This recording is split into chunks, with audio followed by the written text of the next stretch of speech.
एक इतना छोटा देश, उसमें 8% हिंदू बचे हैं। 20% हिंदू थे जब आज़ादी के टाइम, अभी 8% बचे हैं, और इतना डरा रहे हैं हिंदुओं को और फोर्स कर रहे हैं। मतलब इस्लामिक रेडिकलाइजेशन जो है वो अपने जो बांग्लादेश के सरकार के भीतर भी बहुत ज़्यादा है। मैं क्यों बोल रहा हूँ कि इस्लामिक रेडिकलाइजेशन बहुत ज़्यादा हो गया है, क्योंकि ना जो है, जो कत्ल हुआ है अभी, एक जर्नलिस्ट का मर्डर हुआ है। जर्नलिस्ट का मर्डर हुआ है आपका, जर्नलिस्ट का मर्डर जो है अक्टूबर 12 तारीख को हुआ है। अक्टूबर 12 तारीख का जर्नलिस्ट का नाम स्वपन कुमार भद्रो, 65 वर्षीय रिटायर्ड हिंदू जर्नलिस्ट, हिंदू हैं वो, जर्नलिस्ट हैं। ताराकंदा प्रेस क्लब का जो है वो वाइस प्रेसिडेंट थे। उनको मयमनसिंह डिस्ट्रिक्ट में उनकी कत्ल की गई है। कैसे, मैं बता रहा हूँ। पहले उनका जो है हाथ का जो रिस्ट है वहाँ काटा गया, फिर गला काट के मारा गया। ये बिल्कुल आईएस स्टाइल का किलिंग है। ये उनका ही किलिंग, उनका ही ये स्टाइल है किलिंग करना या मारना लोगों को। तो मैं आईएस की बात क्यों कर रहा हूँ? आईएस की बात इसीलिए कर रहा हूँ क्योंकि ना बांग्लादेश के भीतर अल कायदा जो है, अंसरुल बांग्ला टीम हो या आपका जो जमात इस्लामी हो, वो तो उनके साथ, अल कायदा के साथ और पाकिस्तान के रेडिकल एलिमेंट्स के साथ मिले हुए हैं। फिर अभी हम्मास नया एक्टर आ गया है बांग्लादेश के भीतर। तालिबान सोच वाले बहुत ज़्यादा हैं। आईएस बहुत महत्वपूर्ण है बांग्लादेश के भीतर, और ये और भी अभी पनेगा, वो और भी बढ़ेगा। क्यों, मैं बता रहा हूँ आपको। ये मैंने जैसे कहा कि ये आईएसआई स्टाइल के जो किलिंग हुआ था जो जर्नलिस्ट का, अब उसके 2 दिन पहले भारत सरकार ने एक नोटिफिकेशन जारी की। नरेंद्र मोदी की सरकार ने, अमित शाह जो होम मिनिस्टर हैं, उन्होंने, होम मिनिस्ट्री ने एक नोटिफिकेशन जारी की। वो क्या था? बांग्लादेश के भीतर एक रेडिकल इस्लामिक गुट है, हिज़्ब उत तहरीर। उस ऑर्गेनाइजेशन के ऊपर गवर्नमेंट ऑफ इंडिया ने बैन लगाया, क्योंकि ना वो एक टेरर आउटफिट है और उसके सीधा लिंक्स जो है आईएस के साथ है, डायरेक्ट लिंक्स। और उनका हिज़्ब उत तहरीर जो है वो बांग्लादेश को एक खलीफत बनाना चाहती है और वहाँ उसका एक अमीर रहेगा। बांग्लादेश एक इस्लामिक स्टेट हो जाएगा और उसका एक अमीर रहेगा। तो ये हिज़्ब उत तहरीर जो है उसका ये प्लान है। अब हिज़्ब उत तहरीर जो है ये बेसिकली जो है अभी जड़ें फैलाने की कोशिश कर रहे हैं पूरे इस रीजन में, इंडियन सब कॉन्टिनेंट में, और साउथ ईस्ट एशिया जो है उस तरफ, आपके जितने फार ईस्ट की तरफ जा सकते हैं वो लोग अपना जड़ें फैलाना चाहते हैं। ये ओरिजिनली ये जो ऑर्गेनाइजेशन है हिज़्ब उत तहरीर, ये 1953 में बनी थी जेरूसलम में। वो बहुत पुराना ऑर्गेनाइजेशन है और अभी बांग्लादेश में ये अभी बहुत ज़्यादा मजबूत हो रहा है। क्यों, मैं बताऊंगा अभी क्या है। इस ऑर्गेनाइजेशन को बेसिकली बैन किया हुआ है। कहाँ पे बैन किया गया हुआ है? इंडिया ने बैन किया हुआ है, चाइना ने बैन किया हुआ है, रशिया ने बैन किया हुआ है, पाकिस्तान ने बैन किया हुआ है, जर्मनी, फिर टर्की, यूके, कजाकिस्तान और कई सारे सेंट्रल एशिया के देश, उसके अलावा इंडोनेशिया और सारे अरब कंट्रीज़। लेकिन लेबनान, यमन और यूनाइटेड अरब एमिरेट्स, इन 3 देशों ने बैन नहीं किया हुआ है। और कतार का मुझे पता नहीं, कतार ने भी शायद बैन नहीं किया हुआ है। अब ये जो है खलीफत चलाएगी अभी। तो बांग्लादेश के भीतर इसकी जड़ें अभी और मजबूत होने वाली। हाँ, बांग्लादेश के भीतर भी शेख हसीना की सरकार ने इसको बैन किया हुआ है। और अब लेकिन ये इतने मजबूत जड़ें इसकी क्यों है, मैं बता रहा हूँ। क्यों ना, बांग्लादेश के भीतर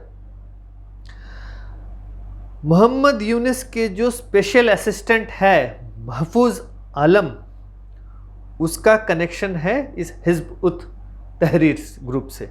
ये हिज़्ब उत तहरीर ग्रुप थोड़ा सा जो जमात इस्लामी, ये जो आपका ATB ABT अंसरुल्लाह बंगला टीम हो, या और एक वो है इस्लामी आंदोलन हो, इनसे थोड़ा अलग है। क्योंकि ना ये हिज़्ब उत तहरीर क्या है पता है, जितने पढ़े लिखे लड़के लड़कियां हैं ना, उनको इनमें शामिल करता है। वो एजुकेटेड जो मिडिल क्लास और हायर मिडिल क्लास के जो बच्चे हैं, उनको उनके दिमाग में इस्लाम का बीज बोता है, और वीडियोस के थ्रू, सोशल मीडिया के थ्रू ये अपना जो है, ये अपना जो प्रोपेगेंडा करता है।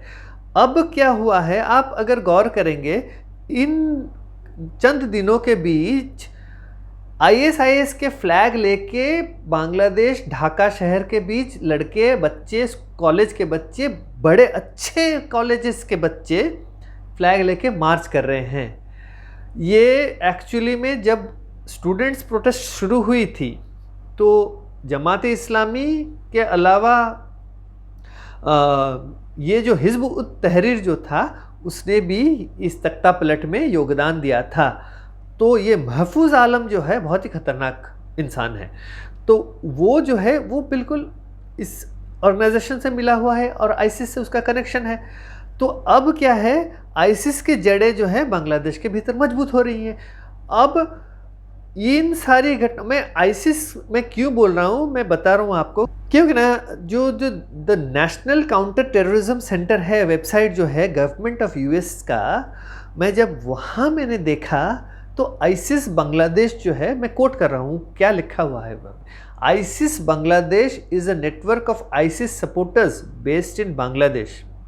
ISIS officially acknowledged the network इन 2015। इसका मतलब 2015 से ISIS का नेटवर्क बांग्लादेश के भीतर है। ये मैं नहीं बोल रहा, ये गवर्नमेंट ऑफ US से बोल रहा है, और गवर्नमेंट ऑफ US से बोल रहा है ये बात। और एक बात गौर कीजिए आप, मोहम्मद यूनिफ साहब ने ग्लोबल इनिशिएटिव जो था समिट, जो क्लिंटन फाउंडेशन ने ऑर्गेनाइज की थी, वहाँ पे किसी को उन्होंने इंट्रोड्यूस नहीं करवाया। उन्होंने कहा कि ये महफूज इस्लाम जो मेरे साथ आया है, वो ब्रेन था पूरा बांग्लादेश में तख्ता पलट के लिए।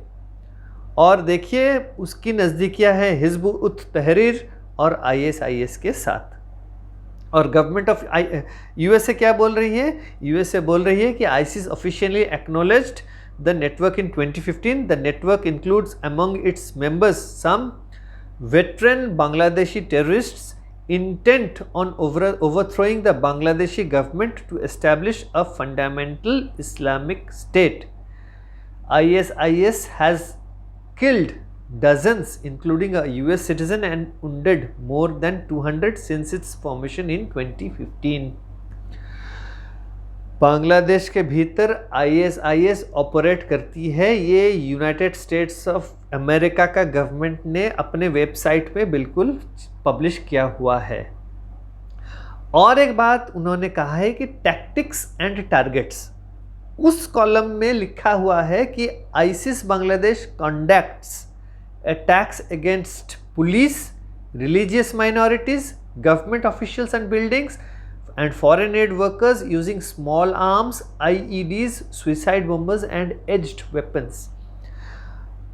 ये जितने भी चीज़ें बताई गई है, जब तख्ता पलट में जब स्टूडेंट्स प्रोटेस्ट हुए थे, ये सारी चीज़ें हुई थी। इसका मतलब ISIS इस्लाम, जो जमात इस्लामी और अंसरुल बंगला टीम और इस्लामिक आंदोलन या कुछ था वो ऑर्गेनाइजेशन, उसके साथ मिलके पूरा जो योजना उन्होंने घटाई थी। इसीलिए तो मोहम्मद यूनिस साहब ने कहा कि ये महफूज इस्लाम, ये लड़का जो है, ये ब्रेन था तख्ता पलट के लिए। दर्शकों, दोस्तों, अभी आप सोचिए कि क्या कितना बड़ा साजिश चल रहा है बांग्लादेश के भीतर, और कितना बड़ा खतरा है भारत देश को। क्योंकि ना अगर एक बार बांग्लादेश बेस बन जाता है हमास का, ISIS का, तालिबान का, तो हमारा पूरा रीजनल स्टेबिलिटी पूरा ख़त्म हो जाएगा। इसीलिए तो बांग्लादेश अभी चुप बैठा हुआ है